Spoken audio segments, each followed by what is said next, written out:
Good evening, members. Good evening. I'm Councillor Joe Hickson, the Chair of the Climate Transition, Corporate and Environmental Services Policy Advisory Committee. I'm pleased to welcome you to this meeting. The meeting will be broadcast live and recorded for playback on the Council's YouTube channel.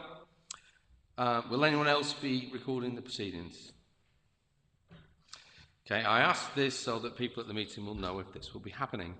If the fire alarm sounds during the meeting, please remain seated and members of the Democratic Services team will assess the situation and give further instructions on the evacuation of the building if necessary. So, item 1, are there any apologies? Apologies from Councillor Cooch. Okay. Are there any substitute members? Councillor Green and substituting for Councillor Cooch. Okay, thank you. Item 3, urgent items. I intend to take item 10, the Kent Interim Plan for Local Government Reform, as an urgent item, as the Council is required to submit its response before the 21st of March 2025. Okay, item 4, notification of visiting members. Are there any visiting members? Okay, right.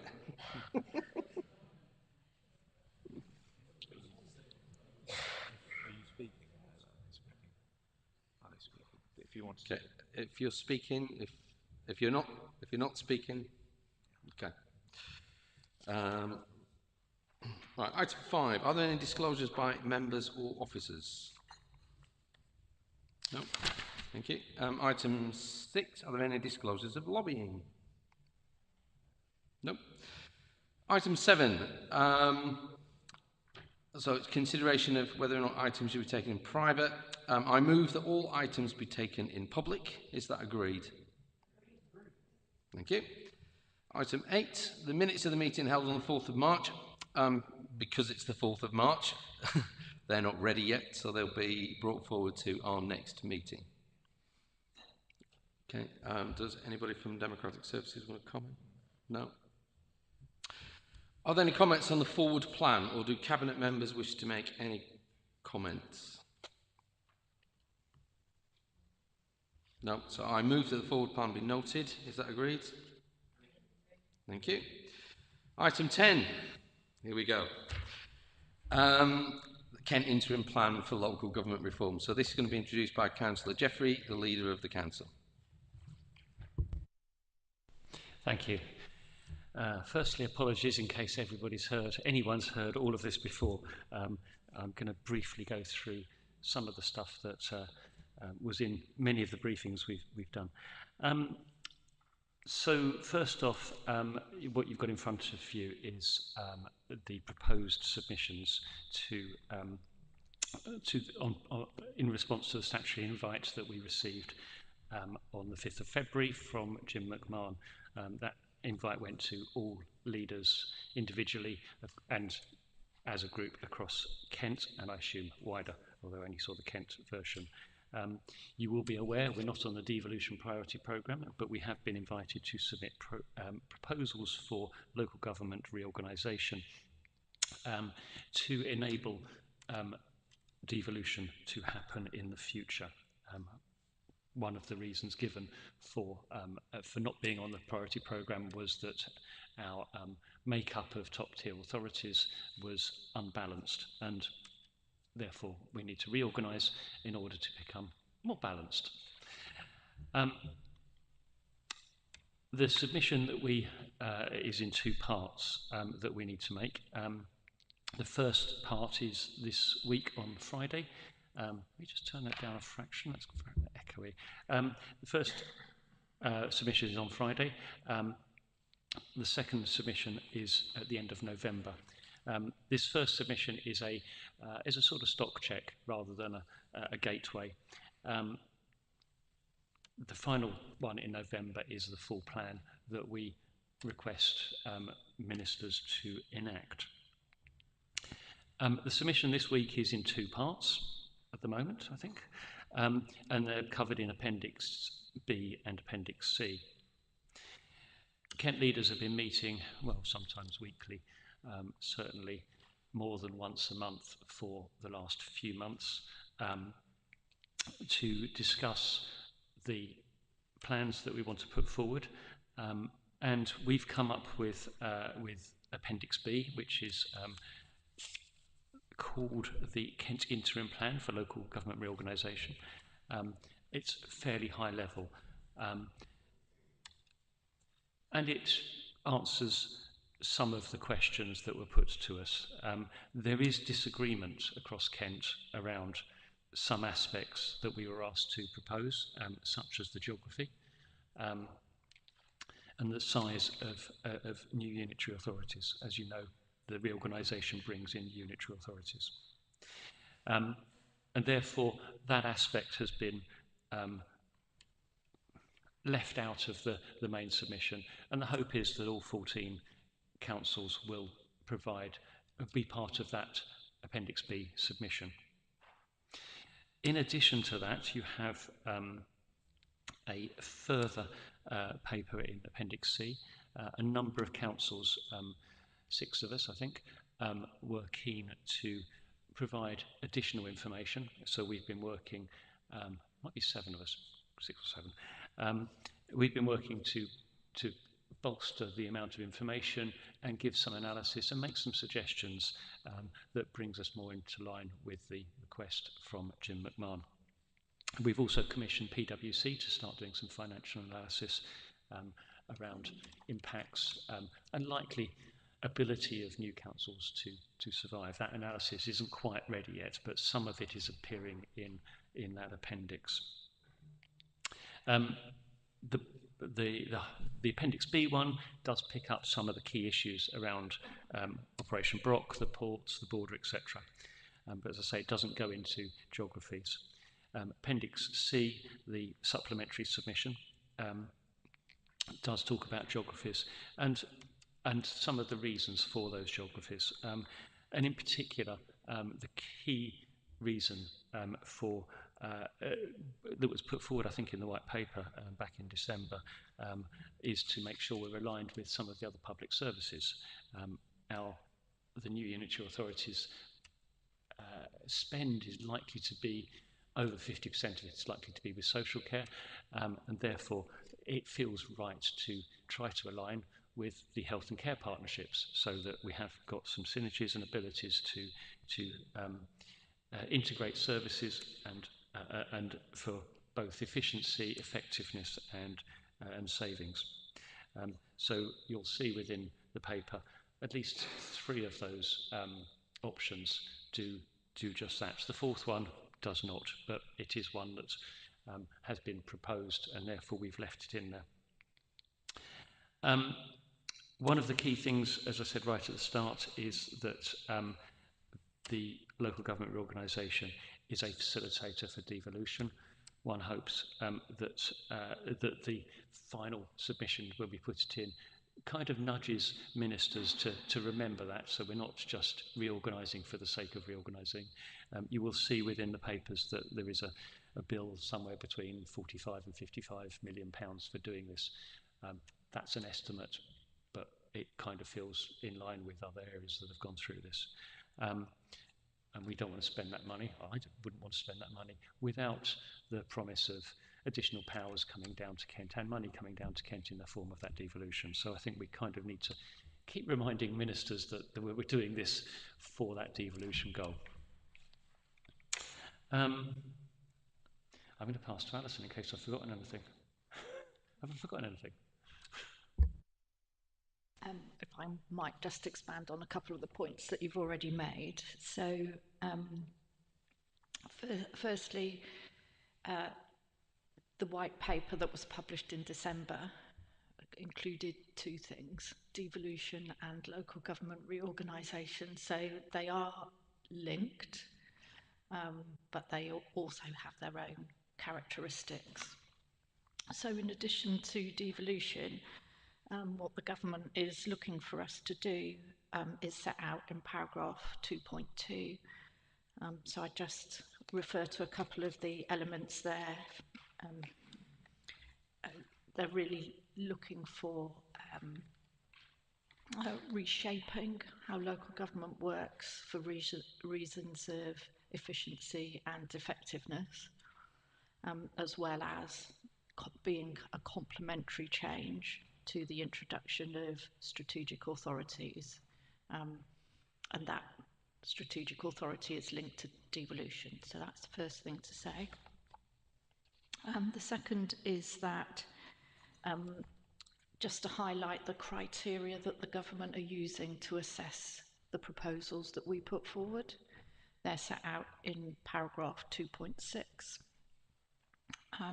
And then thirdly, the leader has mentioned that there isn't complete convergence on a single solution. Given the size of the task and the complexity, and that we've only been working on this since February, that may not be surprising. Nevertheless, the options have been narrowed very significantly. So I think what you'll see in terms of the foundation submission is that there is a universal commitment to the reorganisation, and that if unitaries are to be formed, then there would be 3 or 4. So not a single preference at the moment, but quite a significant convergence there. And I don't think it's surprising that at this stage there's still work to do in getting that unified position. So I'm happy to take any questions, and I'm sure the leader will be too. Thank you. Thank you. Actually, I have a question and a concern, if I may. First off, the question is, in terms of Swale and Medway, they seem to be flip-flopping between a few of these. So, what's likely to be the situation there?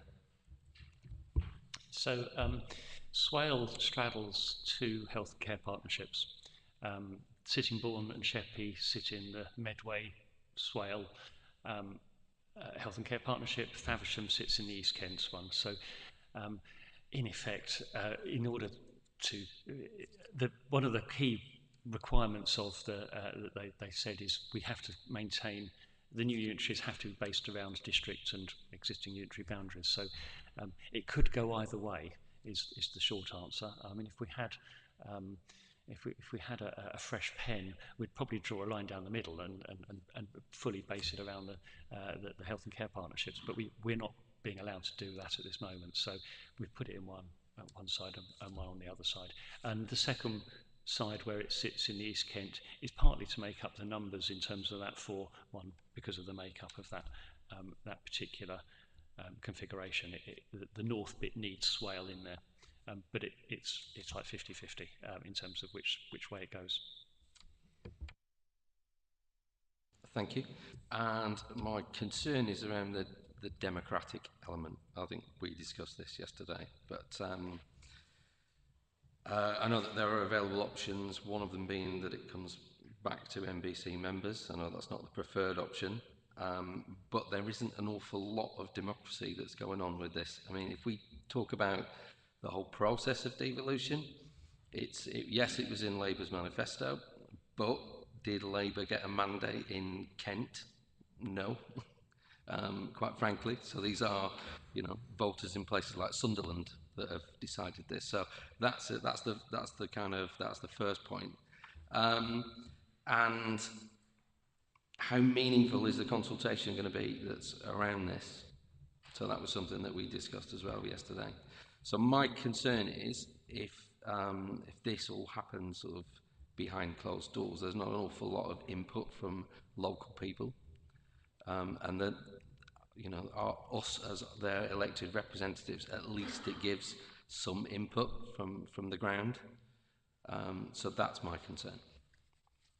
Thank you. Just to come back on those 2 points. I mean, in terms of the Labour manifesto, local government reorganisation, I don't think was in it at all, but devolution was. So LGR is simply to enable it.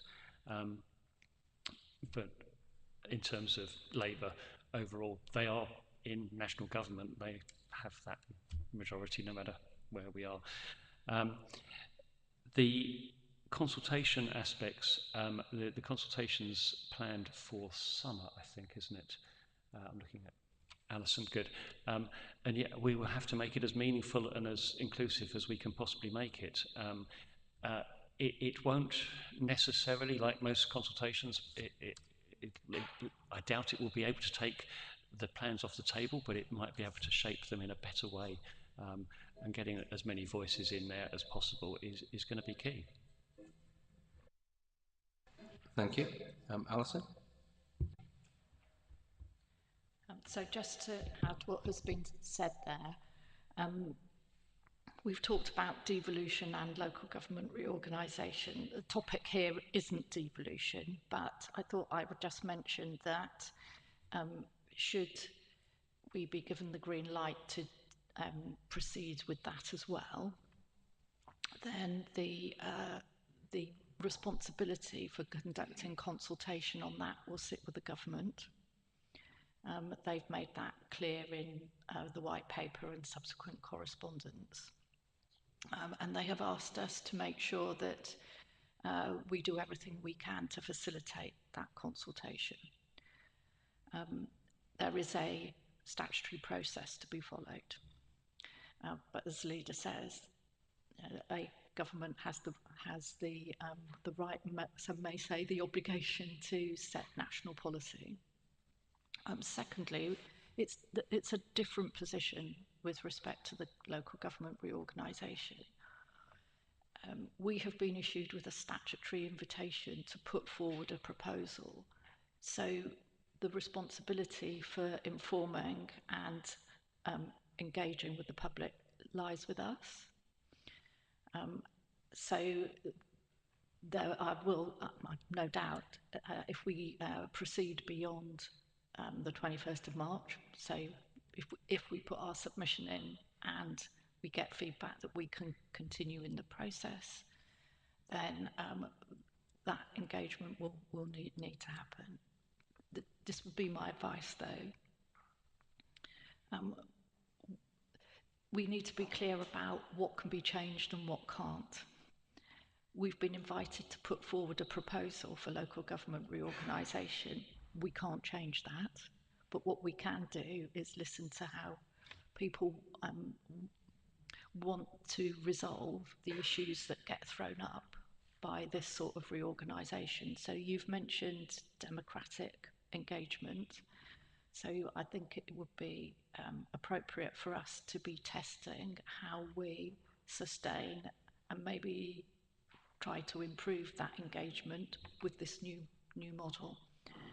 So there are topics where the public can have and should have a very significant impact and influence. Okay, thank you. Anybody else? Councillor Cannon. Thank you, Chairman.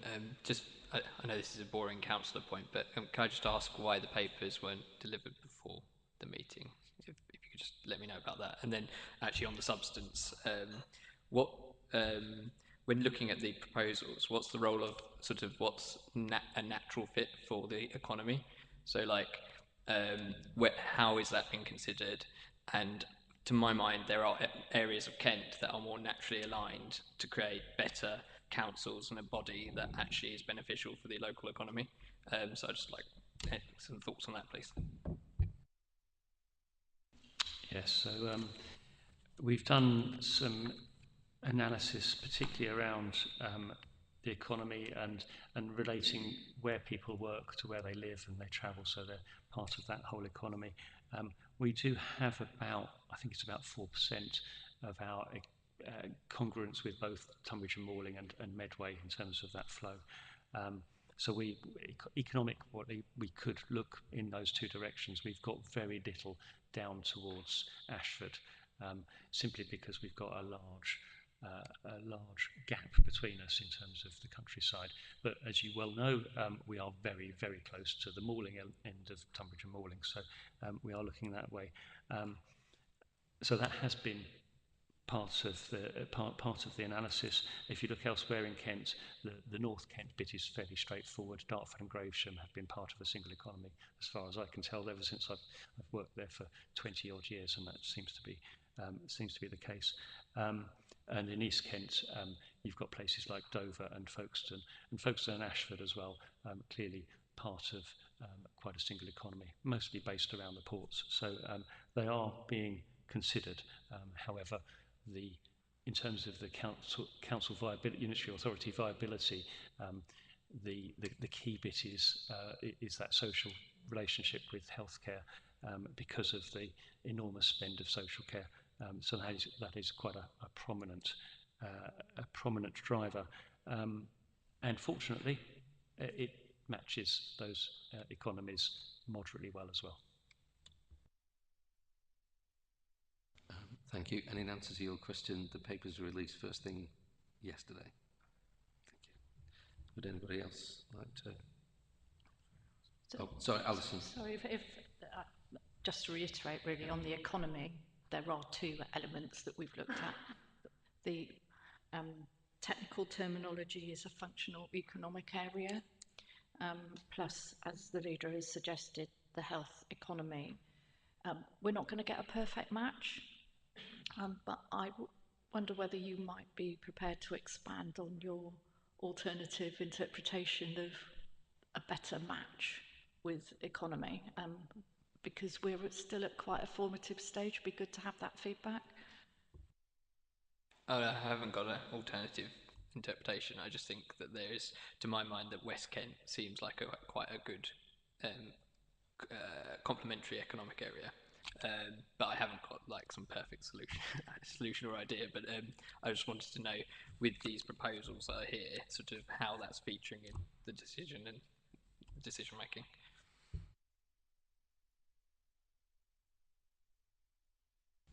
Councillor Gooch.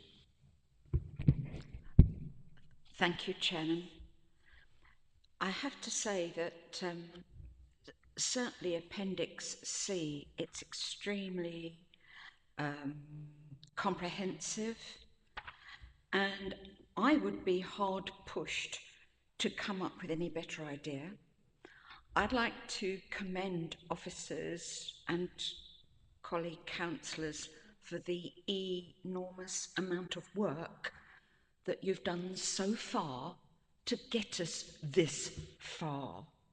Now, whether or not we go with 3 unitaries, with these, as we see in section 3, Appendix C, whatever happens come November, I just think that at this stage, the stage that has been achieved is highly commendable, and I would support this as it stands, even though it's draft, it's not the final thing, but it's a darn good try in my book. And I would say thank you to staff and councillors involved, and I'd go with it. If this is something that my residents have asked me about, I reckon I'd be able to give them some pretty good answers. So thank you very much, and I would like my thanks recorded, please. Thank you, Chairman. Are there any other questions? Okay, Councillor Sweetman. Yeah, hello. I just would like to say, after being part of the briefing on Monday, how well this was all explained and well delivered. So for sitting here today, I've got a better understanding of what is going on, and I fully support it as well. Thank you.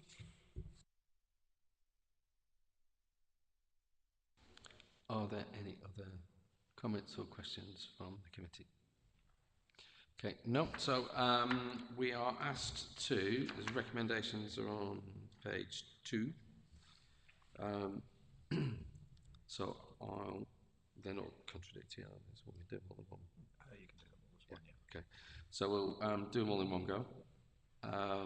So the recommendations on page 2, are they agreed? Agreed. Okay. Yeah. Cool. Okay, right, where are we at then? So that's it. Thank you very much, everybody. I now declare the meeting closed.